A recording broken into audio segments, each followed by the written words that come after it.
Well, I think it remains partly, it's due to the description or the simplistic description of inquiry as an approach that involves minimal guidance. And I just think that that's such a persistent, and it's still used. So some of these studies that conclude that inquiry-based learning doesn't work, I kind of start reading it, and as soon as there's a definition of inquiry as an approach in which, like you say, the chickens, I'm not going to be able to get that out of my head, but that it's minimal guidance, that the teacher just says, hey guys, what are you wondering? Here's a question, off you go, and that's it.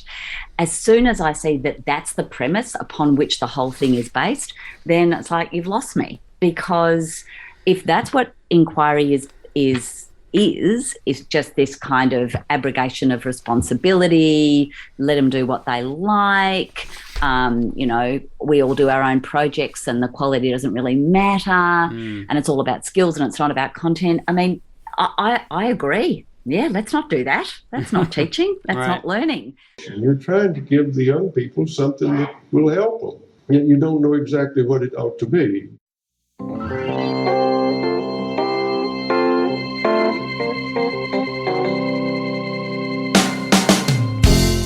Hello again, and thanks for tuning into the podcast once again. My name is Drew Perkins, and I'm the Director of TeachThought Professional Development, and I'm happy to have you join us for what we try to do, which is to have heterodox and complex and interesting and sometimes difficult conversations about things that will hopefully help you as an educator better prepare students for the modern world. Speaking of preparing students for the modern world, our professional development services are, of course, all geared towards that, and everything that we do is through the lens of inquiry and personalized to meet the needs of you and your school and your district. So if you are looking for ways to better prepare your students for the modern world, please navigate on over to wegrowteachers.com, where you'll find our workshops and our services, including project-based learning, differentiated instruction, and a whole host of inquiry-centered and student-focused professional development options for your school.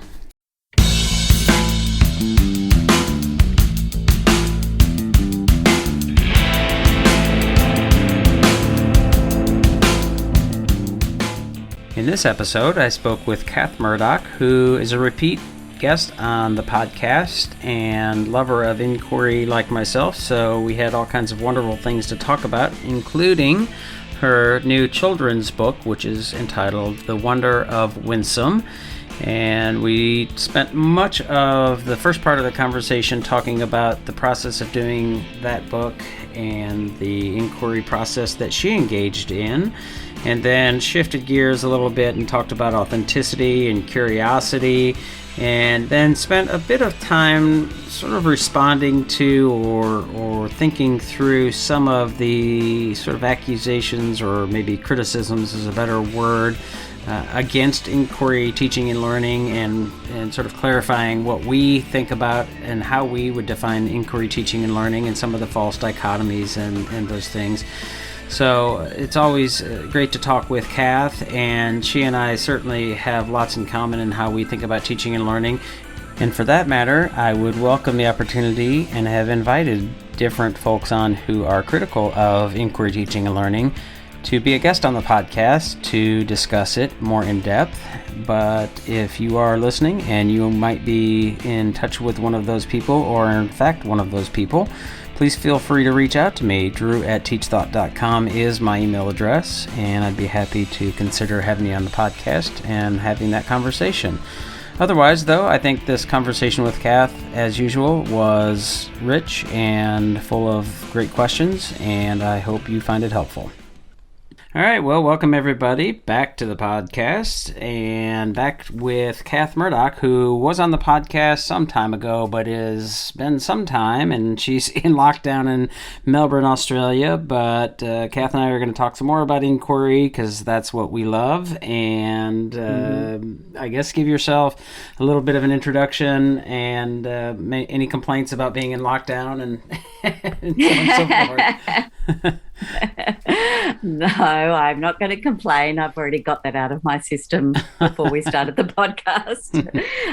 But yes, so I'm Kath. I'm a primary teacher. I'm a education consultant and author, and passionate about all things inquiry. Right, and the famous book that we talked about, I think, in the first podcast, which I think was a couple of years ago, I probably should look that up and be more prepared here, was The Power of Inquiry. And you do lots of really great work around inquiry, and you've got a new book that we're going to talk a bit about, but it's probably not quite as sophisticated as The Power of Inquiry. It's called The Wonder of Winsome, and it's a children's book. So, so tell us about that book. I've got it here in my hands. You were gracious enough to share with me. So tell us a little bit about the book and Winsome, and why you decided to write a children's book, especially because I'm trying to do that myself, and we talked about that before, but I'm just looking for tips. Yeah.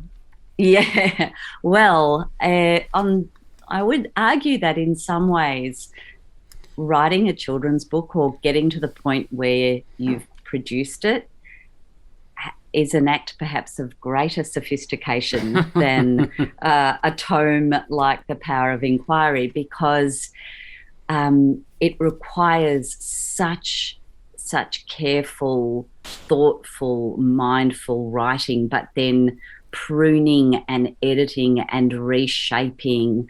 And I mean, I love writing, but one of my challenges as a writer is I write a lot. I'm always one of those people that has to trim things down. So the challenge of writing a children's book is all about that. It's about every word matters in a children's book. It's not the first time I've written for children. So when I was teaching as a primary school teacher, I worked for a couple of publishing companies that produced reading materials for schools here in Australia at a time where there was this lovely kind of surge of interest in high quality texts for children that were, if you like, real books, not the awful readers that permeated most primary schools. Yeah, the readers. The readers. Yeah, no, not the Kindle kind. Right, I mean, it's the fact that we called them readers, not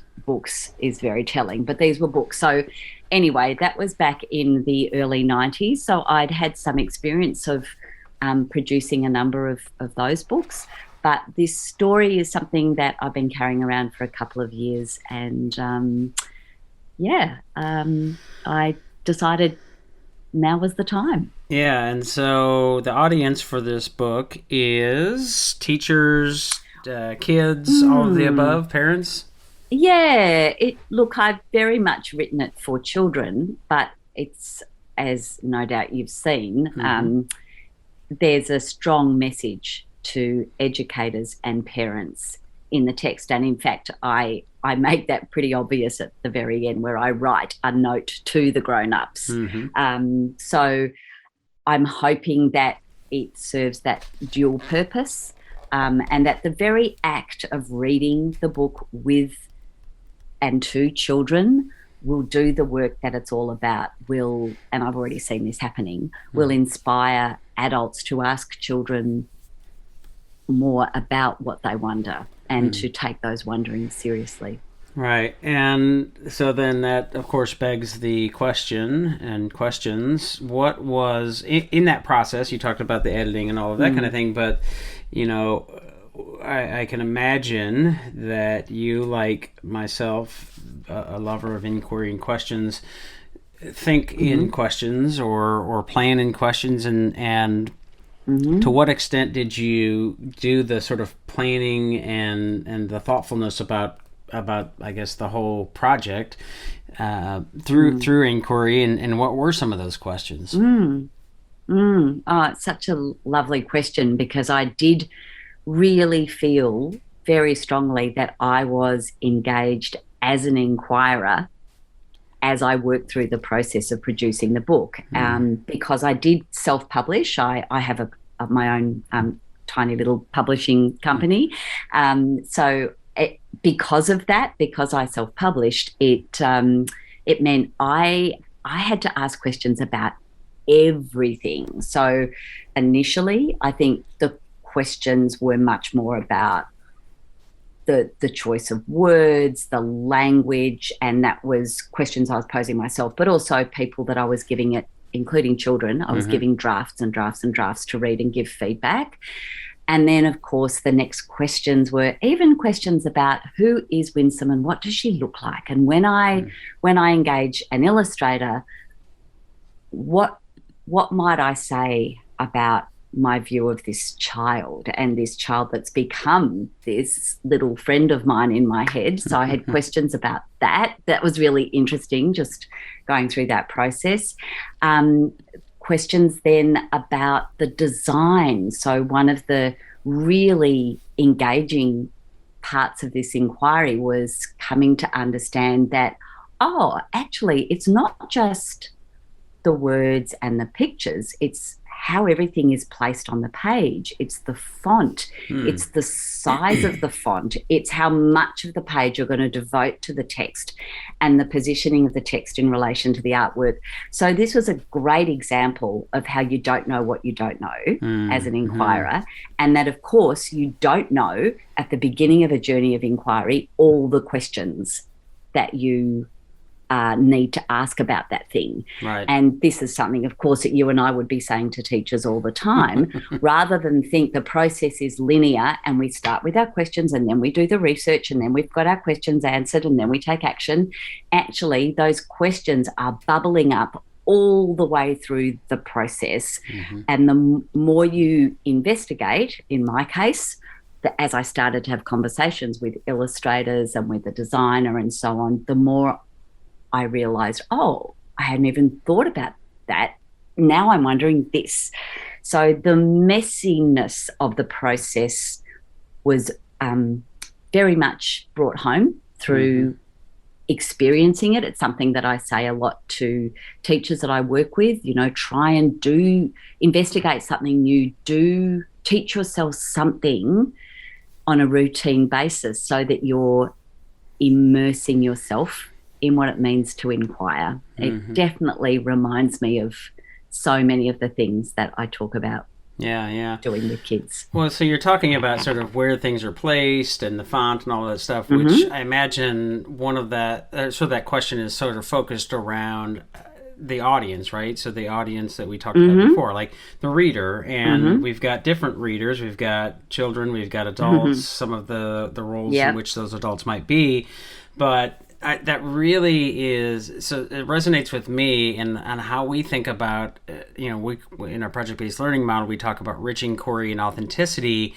and the ways in which those two things are really connected so deeply, or can be and should be, because we say, all right, when we're talking about an authentic audience, if we have an authentic audience for the work that we're doing, that begs the sort of rich inquiry process and that questioning of who's our audience, what are their needs, how do we meet their needs, how well have we met their needs, and that gets us into the some of the assessment and what we call craftsmanship, meaningful assessment, craftsmanship pieces. So how did you do the when you're sort of figuring this out? I mean, there's I'm sure some sort of rules that experts or people with expertise might provide you, but is there's no substitute for getting in front of kids and I suppose adults as well.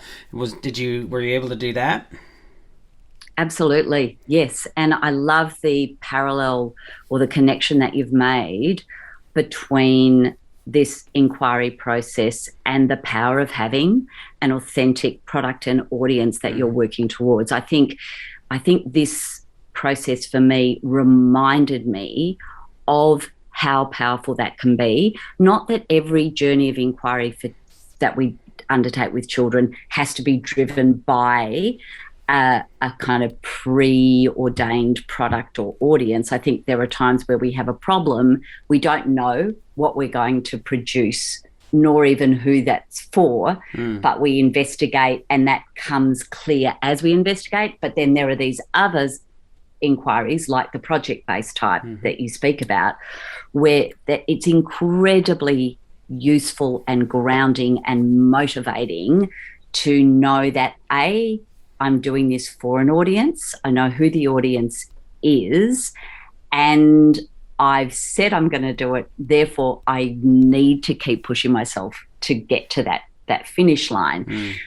Just as a little aside, the book for teachers that I'm currently working on, which is about personal inquiry, and the more I delve into that in my own work and research and talking to people about it, the more I'm convinced that for a lot of children, when they undertake their own personal investigation, having an authentic audience and product driving that can be so powerful. So circling back to my experience of it, yes, so I did do a lot of that. I routinely brought the work in progress both to children and to people whose expertise I respected and admired, and took that on board as best I could. But of course, a children's book like this, it's an artwork in many ways. It's like a piece of poetry. It's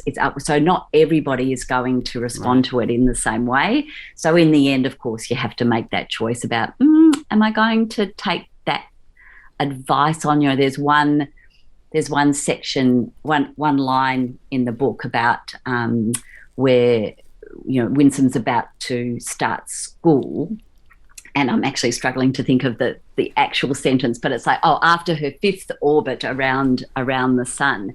And someone that has real expertise in working with children with a second language said to me, I think that's a bit obtuse. I think you need to be more direct, that it's her 5th birthday.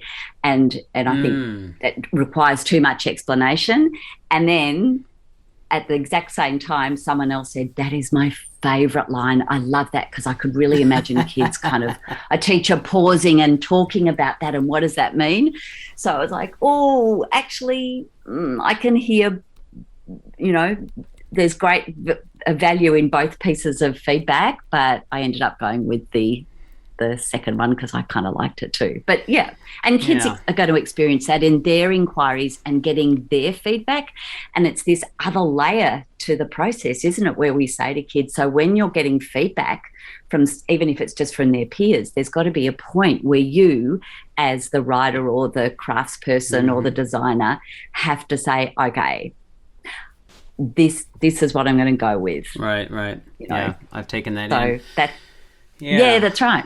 Yeah, so the authenticity piece, I want to linger on that for just a moment, because one of the things that we experience when we're trying to work with teachers in our professional development around authentic audience, and that can sometimes be a real challenge depending on the setting and some of the logistical things, but sometimes I do think that there's a risk and a bit of a danger in teachers doing this if they're not really skilled in going into sort of an inquiry unit or project-based learning unit and not having the audience really clearly defined, but then later figuring out who that audience might be, because that's sometimes can be a really rich critical thinking experience.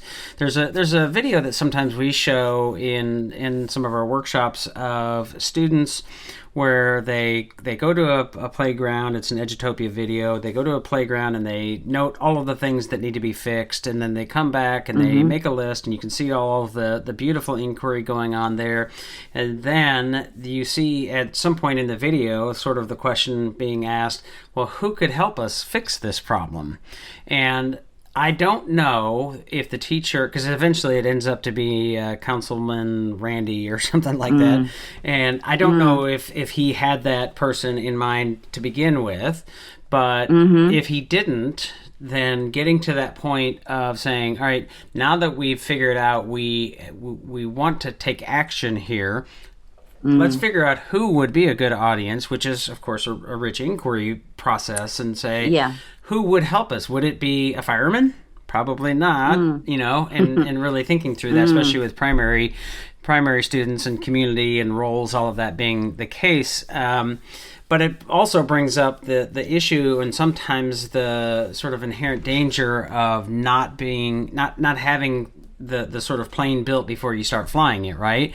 Which is certainly one of those, I think sometimes justified criticisms of inquiry learning that is a broad definition of inquiry learning, and we'll probably get into some of that as well. But like, what is the I'm sure you get that in your work with teachers, and how do you navigate that with the sort of expertise that you have?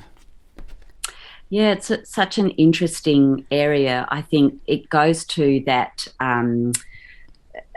aspect of this work that requires the teacher to be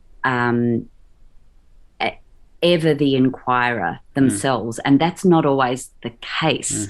So how do I put this? I think people that come to this work perhaps with, for whatever reason, some limited life experiences, that their own ways of being in the world are not particularly connected, and that's not a judgment, it just is as it is, then when we're then asking that question, who might help us with this, or who might this be for, or who might we go to, it's like, I don't know, and I think this is where collaborative planning plays such a critical role, because we may not have the contacts or the even the skill of saying, look, I don't know, but I know someone who might know, I could connect with. I actually find myself playing that role a lot in planning meetings, to say, oh, but did you hear that thing on the radio the other day? Yeah. Now, in the next council, they're dealing with this. And I think so I often see myself as acting like a broker. And I think the best inquiry teachers I know act as a broker between the learners and the community around them. Increasingly, we're using social media to do that too, aren't we? I had a lovely experience last year working with a school on personal inquiries, actually when the children were in lockdown and doing a lot of remote learning. And there were some children that got really interested in paleontology, but could only go so far. These are 8-year-olds, could only go so far, and really needed to be able to talk to some people that knew about it. Now, I know nothing about paleontology, but I was able to be their broker and go, you know what, just give me a sec. I'm going to tweet it out and say, look, trying to get that authentic connection going. And, I just said something like, I have some very keen young paleontologists who would love to speak to someone who knows, A, about it, B, how to become one, which is what they were interested in. Just put it out there. Within minutes, I've got enthusiastic paleontologists from around the world saying, you bet, absolutely, would love to. And they did connect up with them.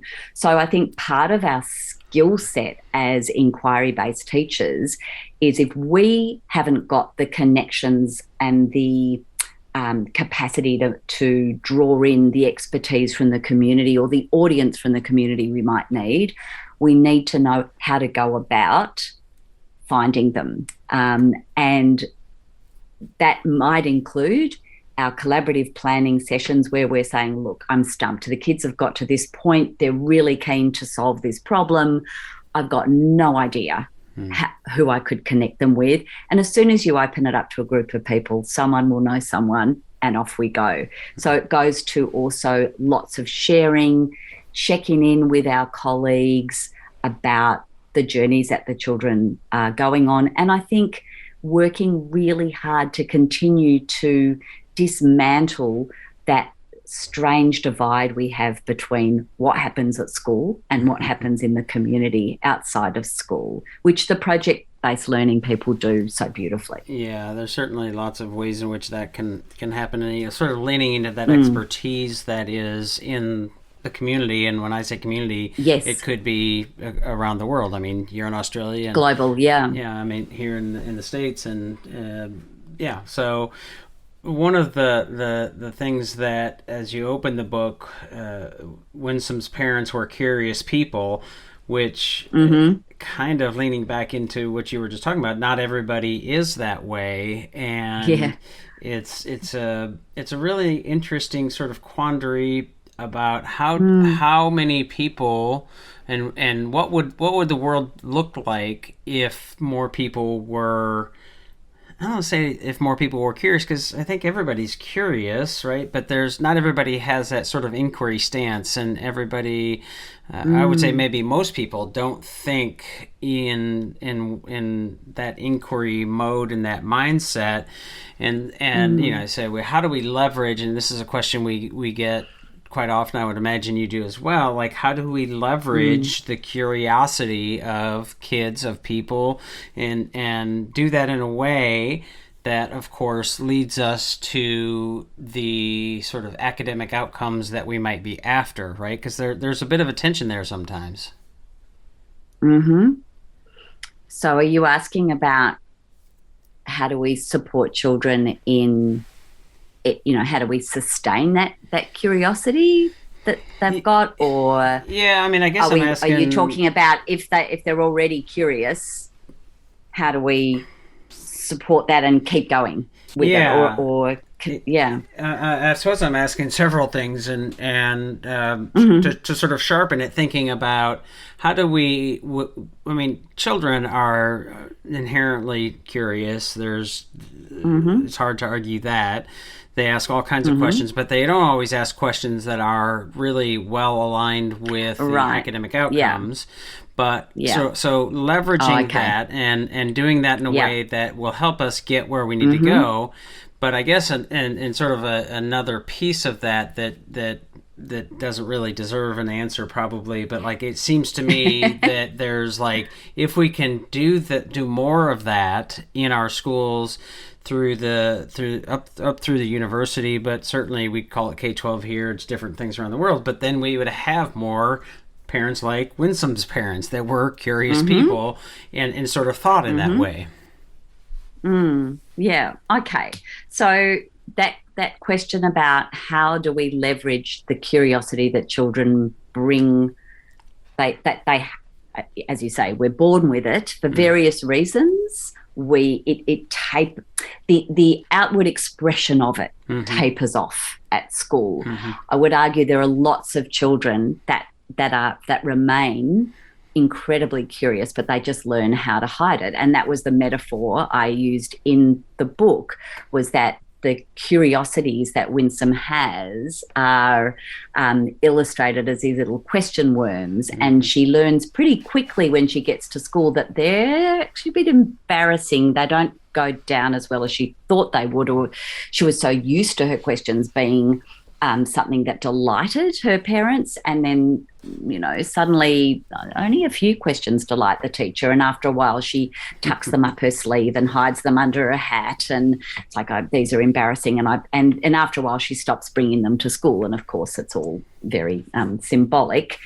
Okay, but let's imagine that we are indeed inviting those questions as teachers, paying some attention to them, valuing them. How do we then support the use of those questions in working towards some of those understandings that we're either wanting our children to have or that the curriculum might suggest that they need to have?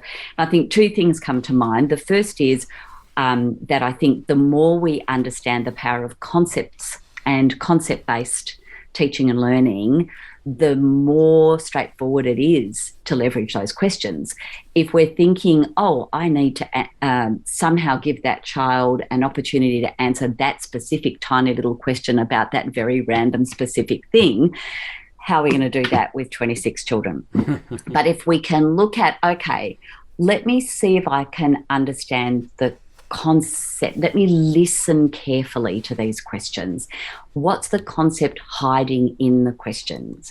And when you actually collect a huge bunch of questions that children ask, you pretty quickly see that sometimes hiding in plain sight, sometimes buried deep in the questions, are the big themes that we all grapple with, the themes of, the cycle of life, transformation, growth, change, relationships, emotions, connection, how the world came to be, these big themes. So one strategy is to think of the questions as an opportunity to lean into some bigger concepts.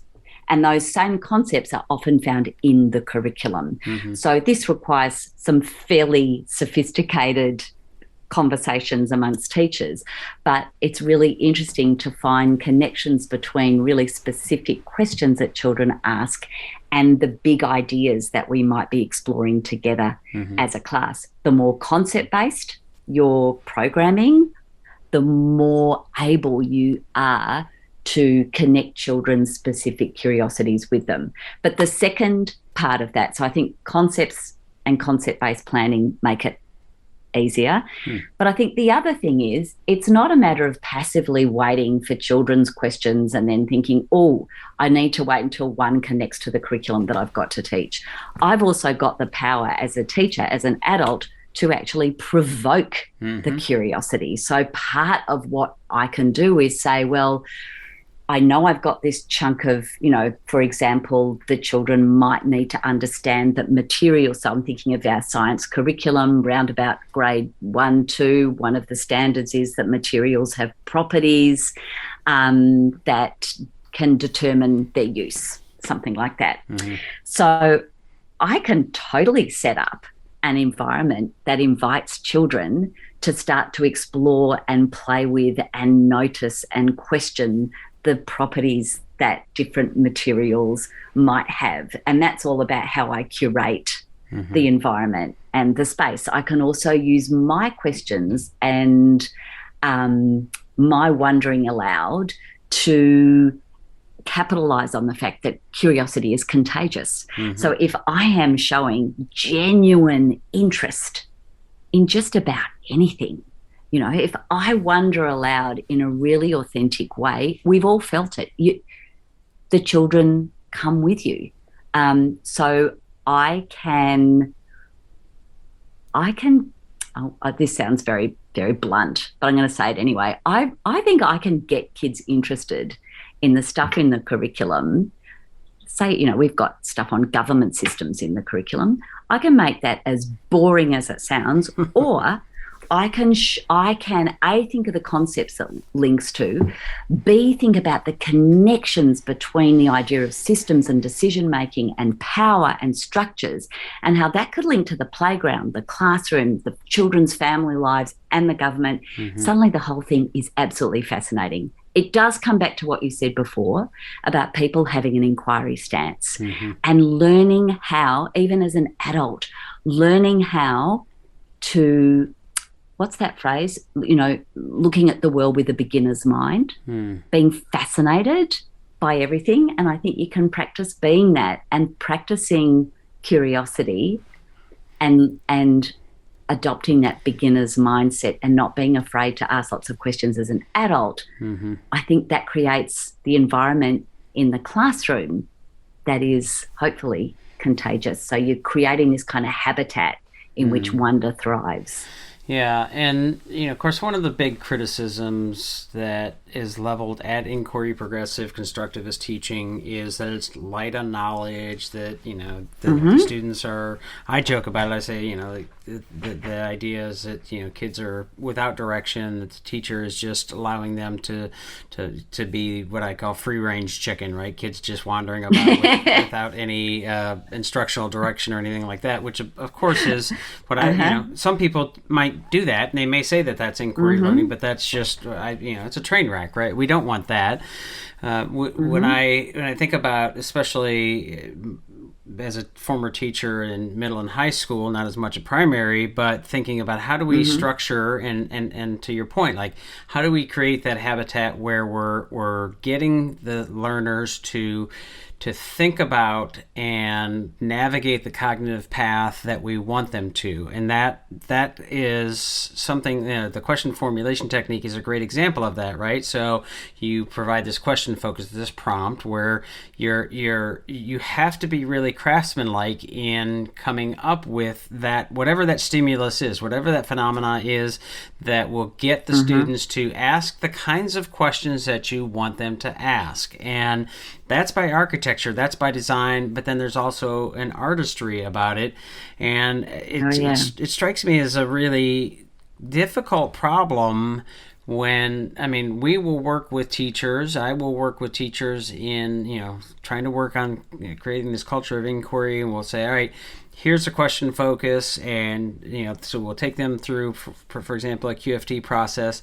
Now, I want you to try to come up with a question focus that would solicit those questions that you want, and let's practice that. But that is something that does take practice. Like, it doesn't necessarily happen with every teacher so quickly, and so like really trying to get the pieces in place in a professional learning community in a school where they can practice that, and question focus, quick QFT aside, I mean, there's a number of different ways that we want to do that. Are there any things that you found really successful in helping them develop that skill? What I call pull teaching. How do we pull those questions and that thinking from students, right? What is that? That's a real skill. Yes, it is. I agree. It is. I think one of the things, and maybe I'm challenging one of the things you've said here, is that I also want to make sure that I'm not focusing too much on what I want the children to ask. It's actually what I need to do is I need to listen. And if I'm too focused on what I want to get out of them and what I want them to say and ask, I may actually be losing the very jewel, the sparkling moment that is going to lead to powerful learning. So in as much as I need to have a big picture conceptual focus and have some clarity of intention, I also need to be absolutely prepared for the question that I'm not expecting, for for what children say that I didn't anticipate, I didn't plan for, but actually has enormous power, and be prepared to let go of perhaps what I wanted them to ask and instead move with what they have asked. So I think one of the things that we do find really successful and helpful in this work is to learn how to listen. And of course, inquiry is often described as the pedagogy of listening. I think teachers in the early years do it best, the very early years. That's where I see the artistry the strongest. Teachers of young children, often even preschool, is where I think we see a kind of respect for children's theories and questions and ways of seeing the world, ironically, that we lose. I feel like the respect for kids' ways of seeing falls away as they get older. And some of the work that I think really does exemplify what inquiry is about happens best with those younger children. But, in terms of the artistry, learning to listen, one of my, well, it's not just mine, everyone talks about it, but I think one of the big pieces in inquiry-based pedagogy is being able to learn to notice, to slow down, to listen. So all these words I'm using are the antithesis of the typical classroom, aren't they? Where it's about it's activity and it's busy and we need to finish our work and get on with it because we've got the next thing happening. I think a lot of the work I've been doing over the last few years, and I've got that resource, the art of inquiry teaching and those 10 practices, that's come out of more and more and more learning labs, going into classrooms, teaching everyone, watching either me teach or we're watching someone else teach, and we're just slowing down and we're noticing what happens when we really commit to observing what is happening as opposed to what we want to be happening, and the power that comes from that. But I couldn't agree more. It takes practice, it takes time, it takes collaboration, and a preparedness to say that professional learning to do teaching better, I think in many ways happens best as we are teaching in the company of other educators, so we can do that beautiful work, what did Sean say all those years ago, of reflecting not just on our practice, but in our practice. So I love doing that. I love getting in, teaching together, noticing, and even working with the children to get them to tell us what they're noticing about what's happening in the space. Yeah. So it gets very meta, but I love that. I think that's a great technique. That's what I was going to say. So the metacognitive reflections afterwards and asking lots of questions, rich questions there.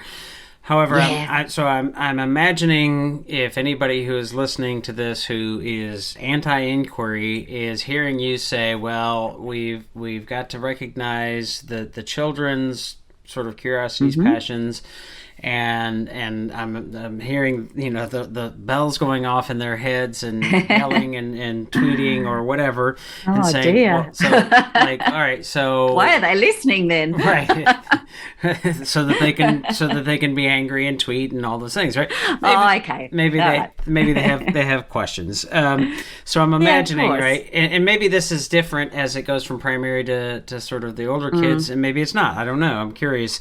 That all right, we have certain things we want these children, we need for them to learn, and now we're starting to get that they hear you say, hearing and listening to the students and sort of honoring their questions and using that as a guide. Now they're maybe going, well, now you're getting back into free range chicken, and so what's the counter there? Because it's not all you're doing. It's not as if my entire day is spent listening to children's questions and running off on random tangents.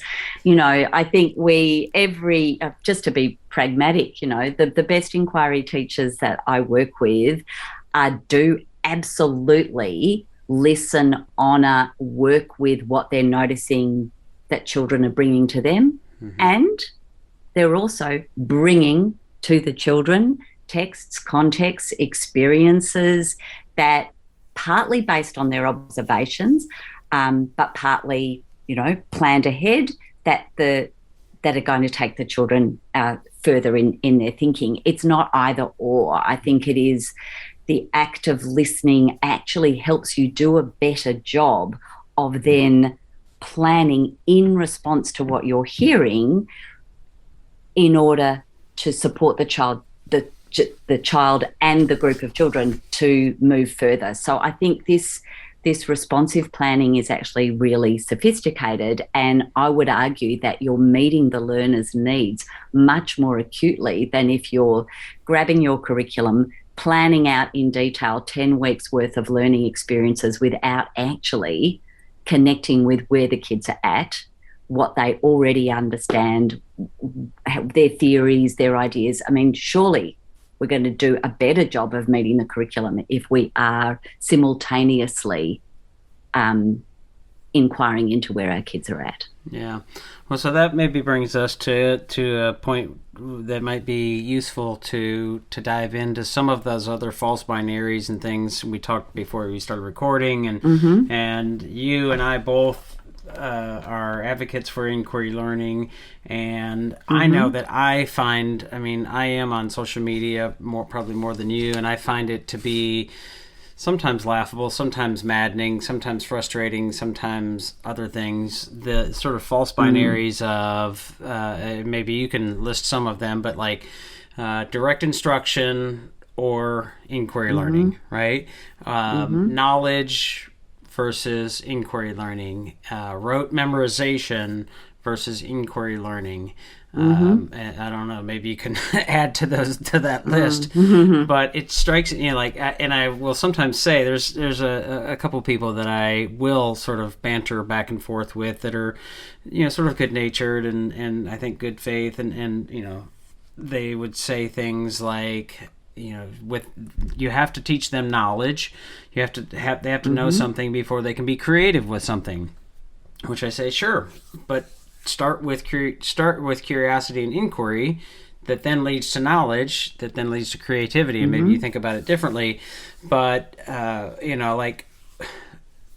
let's just go ahead and get on the record that how you feel about explicit and direct instruction enrollment, so that we can, there's no, I'm sure you've done it in other places, but let's go ahead and get it on the record. I have, yeah. Well, I've blogged about this, and it's.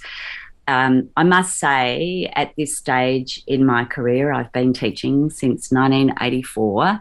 It's a long time, and at this stage in my career, the whole kind of false dichotomy, this versus that thing, is real. I'm finding it not just. I'm just bored with it. It's like, really, are we still doing this? Really? So that's part of my response is a kind of a deep sigh of, oh, okay, here we go again, because it is an unnecessary and distracting argument. Of course, it is amplified by social media, and we all understand now that the whole social media monster has actually amplified quite deliberately our differences rather than our similarities. So I don't go there on social media because I understand how social media has been constructed to make me do that, and I'm going to resist at every turn. But I also can't do. I want to have a deeper conversation than anything I could ever do on Twitter. I when I blogged about this, I used that beautiful Rumi poem, which is that idea of between right and wrong, there is a field beyond. I'll meet you there. And that's where I'm interested in meeting people, is the field beyond the so-called right and wrong. I think teaching is a beautiful, complex art form, as you described it. There's artistry in it. I think that following that metaphor, I see myself when I go into the classroom as having a palette, and on that palette, if you like, are all my different colours, and I will be dipping into those colours at the point of need, and one of those is going to be direct instruction. It's on my palette. Of course I use direct instruction, and I think about direct instruction as when I choose to explain, demonstrate, tell. So when I say to kids, okay, I'm just going to show you how this works. Now watch carefully. Or when I say, I'm going to read this to you and this explains the story of what happened. Or watch carefully as I. Now that kind of teaching is part and parcel of the repertoire I have available to me in an inquiry-based classroom. And you bet I use it. But it's just not my go-to. So I think it's not about either or, it's more about emphasis perhaps. So like you, my starting point is more the provocation of curiosity, spending time activating those theories, that prior knowledge. I absolutely agree that unless you can't build conceptual understanding without knowledge. I mean, it's almost just a no-brainer. I don't get that whole knowledge-rich versus what? But it's about that you gather the knowledge, you build the knowledge in order to get to understanding. It's not knowing, it's fine, but knowing is insufficient. So I want that you can't get to the deep understanding without the knowledge. The deep understanding, though, is where the creativity and the inquiry stems from. Now, one thing that's often said is, okay, well, how about the compromise is we front load the kids with knowledge first and then they're ready to inquire. Right. I would argue that while I can see that, it's a subtle but important difference. For me, that initial development of, or that the initial kind of building of knowledge, if you like, I like to do that in a more inquiry-based way. So I can still have kids come to know stuff. I can either dump a whole lot on them, or I can design the learning experience so that they are coming to know that a little more for themselves. But I'm still guiding, questioning, nudging. I'm just wanting the kids to do more of the heavy lifting, and I'm wanting them to be curious enough about it to have what Susan Engel calls that hungry mind. So I know that if I activate an authentic desire to find this stuff out, the learning is going to stick and it's going to last longer. So I have no argument with knowledge. I have no argument with having some moments of direct instruction. It's just my approach to it, and the amount of it, and even the timing of it. Direct instruction for me is more likely to be point of need rather than all at the beginning. Right, but, right. Last thing I'll say is, which I think is a good indicator of where I stand on this stuff, is that, in primary teaching in particular, one of the sort of hallowed trajectories is the gradual release of responsibility model. I do it, we do it, you do it. Many of us argue that it can be just as, if not more powerful, to reverse that and start with a prompt, a question, a challenge, and you do it. Release first, then share, and then the I do it, the teacher bit, if necessary, and with whom it's necessary, happens more at the back rather than the front of the learning experience. Interesting. But for me, it's not, and so we call that one, some people call it rapid release of responsibility or immediate release of responsibility. Which, by the way, might sound like off go the chickens, but maybe initially that is exactly chickens running. But the teacher is also watching those chickens, pulling some in here. I don't know if this metaphor is working, but it's not like the teacher is releasing the chickens and then sitting back on their banana lounge and watching chaos. Right. They are carefully monitoring and pulling some together and popping some. Anyway, I could play with that metaphor. I won't. But what I wanted to say is it's not either gradual release of responsibility or rapid release. I never think about it like that. Right. I have both of those available to me. Right. So there'll be some learning experiences that I will design with a much more gradual release model, because perhaps the learning is really complex, the content is brand new, we just need some more upfront demonstration, modelling, explanation. And then others that I think, I reckon I can flip it and get the kids involved, active, doing, thinking first, and then we'll pull it back. So I think it's about, and the best teachers I know have got this kind of pragmatism, I think, actually, wasn't it David Perkins that described it as pragmatic constructivism, that it's this idea that, of course there'll be some situations where I'll go, I might even think sometimes I do not have time to do this in the best possible way I know. I'm going to have to do this really quickly. It's not going to be quite as effective, but I'm going to get it done. There'll be moments like that. But ideally, I want to design it so I'm giving my kids the best possible chance, not only of coming to understand whatever I want them to understand, but also of developing the skills of being a researcher, of managing themselves, of collaborating with others, of communicating effectively, of developing the kind of adventurousness, resilience, curiosity, courage, and creativity, all of those capabilities that are much more likely to be developed when we give them opportunities to do more figuring out more of the time than if they are sitting captive on the floor looking at me while I work through a series of PowerPoint slides.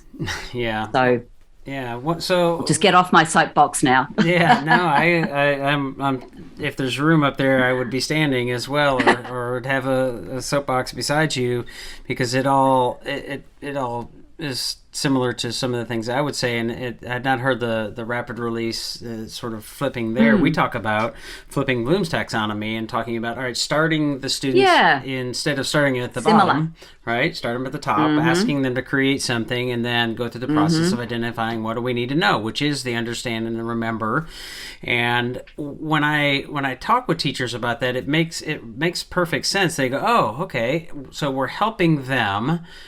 First of all, in most cases, we, especially at the more at the high school level or something where there's much more sort of content standards that are more specific around, government or chemistry or whatever, we say, let's take those standards, turn them into questions, and then think about how we can get those up on our need to know list. And that one way to do that is to put them up on the board and teach directly to them. And I would call that sort of push teaching. And then another way to do that is you might front load that. They'd say, well, we front load that, and then we have them go do something up Bloom's Taxonomy. We'll start with the students at the create, and when I say start at the top, it is with students because your planning starts at the bottom and thinking about what you want them to understand and remember. And so we are identifying the things, and sometimes with great teacher help, because they don't know enough. That's one of the big things. Well, if kids don't know, if they don't know anything, they can't ask any questions. True. So put some things in front of them, phenomena that gets them to wonder, and start scratching the surface, and then from there you can dig deeper, and you might have to give them and model some of those things of, what about this? Have you thought about that? And so they're seeing somebody who's an inquiry, a questioner. You're modeling it. They're learning how to do that, which to us is just an absolutely essential skill. We talk about preparing students for the modern world. So one of the things we need to be able to do is to know what are the important questions to be asking about any particular problem. And so that's one of the things that seems so bizarre to me, that some of the sort of anti-inquiry people say, is that you can't teach kids how to be better questioners. And think, how could you think that's true? That doesn't make any sense. It just intuitively doesn't make any sense, and empirically doesn't make any sense. People become better questioners by asking better questions and going through that process. And there's an overlooking to me of the difference in, you talked about knowledge and understanding, and I think that's a really useful way to think about it. Focal knowledge versus tacit knowledge. Can I use this knowledge in other settings, not just for this sort of task at hand? And there just seems to be, and I find it really strange, and I don't know where it comes from and how people are in that mindset, and they probably would say the same of me, but like, how is it that you can only see education as sort of delivery of knowledge and very limited extensions from there? And I there's no question there, because I don't think you have an answer for it either. Like, how is but it is really strange to me how many people who are anti-inquiry seem to have that sort of mindset. And I'll get off my soapbox. But I think it remains partly it's due to the description, or the simplistic description of inquiry as an approach that involves minimal guidance. And I just think that that's such a persistent, and it's still used. So some of these studies that conclude that inquiry-based learning doesn't work, I kind of start reading it, and as soon as there's a definition of inquiry as an approach in which, like you say, the chickens. I'm not going to be able to get that out of my head. But that it's minimal guidance, that the teacher just says, hey, guys, what are you wondering? Here's a question, off you go, and that's it. As soon as I see that that's the premise upon which the whole thing is based, then it's like, you've lost me. Because if that's what inquiry is just this kind of abrogation of responsibility, let them do what they like, we all do our own projects and the quality doesn't really matter, and it's all about skills and it's not about content. I mean, I agree. Yeah, let's not do that. That's not teaching. That's not learning. But, the thing is, where are these classrooms in which this is happening? Well, I work in schools that are inquiry-based, where teachers bring a really strong inquiry stance. My goodness, those classrooms are rigorous and thoughtful, and teachers are planning, and they know so much about why they're doing what they're doing. There's nothing, they're really taking responsibility. It's, I think, just coming back to, why do people think this? I think it's partly to do with just this characterization. Guy Claxton, in his wonderful book from earlier this year, The Future of Teaching, he describes it as a Punch and Judy show. that it is like these cartoon characters, both, and I think it's true for direct instruction too. I've been taught by teachers that use direct instruction that were riveting. They were so charismatic and amazing. I could listen to them all day. And, I think we can also be very simplistic in the way that we describe direct instruction and be quick to dismiss it as, well, that's just teachers standing, like I did before, standing at their PowerPoint slides. And sometimes it is. But I also know I think in order to just do good teaching, you actually need to know how to explain, model, demonstrate, tell in a really strong and effective and clear way. It takes skill to do a good job of that direct instruction, just as it takes skill to do a good job of inquiry-based learning. So I'm sure there are weak and strong examples of both. And I think if we're to get in a room together and talk about it, we would find we have way more in common than we do differences. I really, really believe that. I think a lot of it, So we're teachers, we probably all pretty much want the same thing, for our children to be engaged, for our kids to love learning, for our kids to want to come to class. We want the same things, which is why I love that metaphor of the field beyond, and why I get frustrated and ultimately tired of this simplistic Punch and Judy show. Yeah, it strikes me as maybe if one was going to do a sort of litmus test of how you would be able to discern whether a teacher who might be really focused on sort of delivering knowledge and really might even be a great orator and charismatic and all those things, a lecturer, those kinds of things, because they are out there. And then somebody who has a sort of inquiry stance, even if they might be one of those a little bit more traditional, is do they know the knowledge and do they have all of that knowledge? But I suppose the question is, do they understand, or could they really accurately identify the important questions one should know in any given sort of area of knowledge, right? So you can certainly have that knowledge. You could impart that knowledge. History teachers are great at that. And many history teachers might be able to say some of those, these are some of the really important questions one should know or be considering in this era, in this theme or whatever.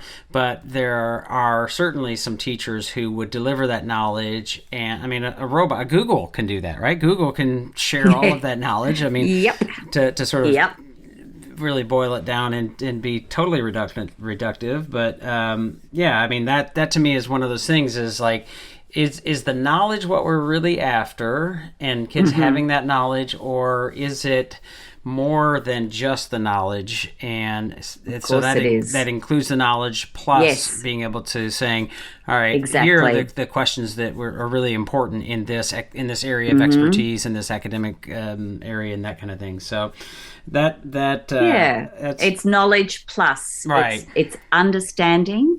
And for me and so many others, of course, now in 2021 compared to 1984 when I first started, I have so much of my teaching now is focused on the plus. We need to learn about this, but the plus for me is, what is it that I am helping these children become as learners? Right. Am I supporting them to become more creative, critical, curious? Am I nurturing them as thinkers? It is, can they manage themselves? Are they able to operate as a collaborative member of a team? Do they know how to make a contribution? Are they brave? Are they responsive? These dispositions and skills that, the work of people like Art Costa and Guy Claxton and Bina Palick and James Nottingham and all these wonderful people have really helped us understand that layer to our teaching now adds such power. And again, I think it's much, for me, I can't help nurture that nearly as effectively if I'm just doing a lot of telling and explaining. The kids, the only way you learn those things is to be given opportunities to practice them. Right. You know, to be adventurous, be curious, be a risk taker. So I think that for me is a real, it's something that's not often mentioned in the criticisms of inquiry, but if we value, doesn't it boil down to what you think school is for? You know, doesn't it boil down to, okay, if I think school is for the development of children beyond just knowing a bunch of stuff and doing well on their exams at the end, and of course, you know, Guy Claxton says this beautifully, but if I believe that school is now a place that should really be producing learners that want to continue to learn for the rest of their lives, that are hungry to find out, that have got a million questions in their heads, and also have the skills to know what to do when they don't know. If that's what school is for, then I need to give them plenty of practice in that. And for me, the best way to do that is to design learning experiences that position them as inquirers, which, I'll just say it one more time for a cherry on the top, doesn't mean that I don't have times where I will use a modicum, a little sprinkling of direct instruction. Perhaps it's a bit like chili. Perhaps you just need a little bit, you know? I don't know. But it's there. The dish wouldn't be as good without it, but I just don't want to put too much in because it's going to obliterate everything else. Well, just don't put any chicken in your chili.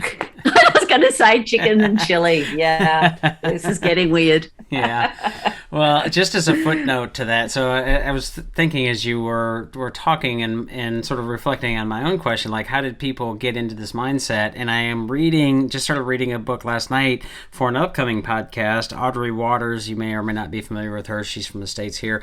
And I think it's called Teaching Machines. And so it's about personalized learning and lots about B.F. Skinner and some of these learning machines that they built, which strikes me as a similar kind of mindset. Like you could put kids in front of a machine and test them on things, and that's what education really is. So it makes me wonder as I get into that book a little bit more if maybe that will unveil and or maybe be a question for her when I have her on. But I am mindful of time here, and I want to get you off and get you on with the rest of your day, but it's always great to talk with you. It strikes me again as it's so strange that people will say you make those false dichotomies and false binaries, and to me it's like if you're really engaging in good inquiry teaching and learning, you are helping students sort of acquire that tacit knowledge that we talked about, and then also a depth of understanding that gives them the opportunity to really know those important questions, but also, and this is what especially is missing in when you don't do inquiry learning, as you mentioned just a moment ago, is developing those problem solving and inquiry skills that will help serve them down the road in practical living, if nothing else, if non-academic. So, which we use more and more and more in our lives now. Right.